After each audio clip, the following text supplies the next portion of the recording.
हरिंद्रानंद भैया 3 सूत्र दिले बनी। 3 सूत्र के माध्यम से चले के बाद कोनो भी गाना बावे कोनो चर्चा बावे 3 सूत्र पकड़े के बावे। देखी लोगिन हमनी सन के कितना बढ़िया चैनल खुलल बावे सुंदर गोलू के नाम से श्रीनगर मैरवा सी चर्चा के चैनल पर रौलो लाइव सब्सक्राइब करत रहे हम लोग। अच्छा वीडियो लगी रौलो कमेंट जरूर करे हम लोग आ घंटी दबावत रहे हम लोग कि हमनी के लगी कि रौलो प्यार दुलार देता नहीं लोगिन हमनी के वीडियो बढ़त रहे। देखी लोगिन यही पर एगो भोजन बावे कैसे गौरा के सहेली लोग कैसे कहता लो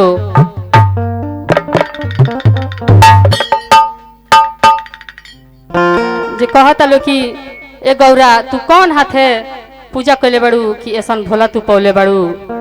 यही पर बाबे एगो भजन सखी हो कौन पूजा कैलो अपना हाथ से पालो भोलानाथ के नाम।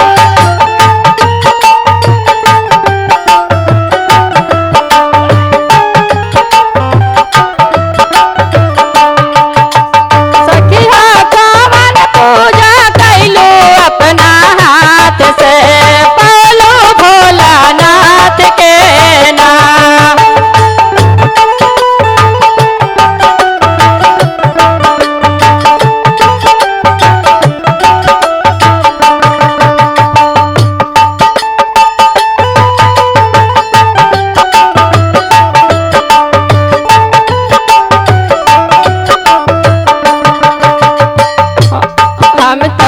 हम तो बाग बगैचा गईनी फुलवाला गले आईनी।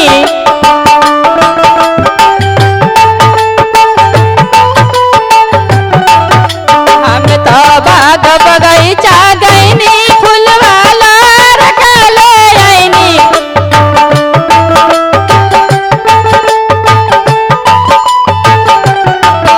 सखी हो हाथ से चढ़ौनी भोलानाथ के पानी भोलेनाथ के नाम।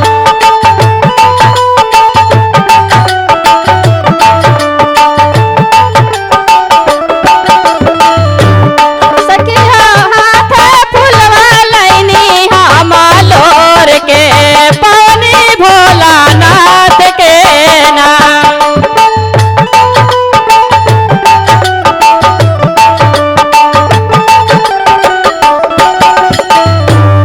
देखी लगी कैसे कहतरी अपना सखी सहेली से कहाँ जातरी। हम तो गंगा जमुना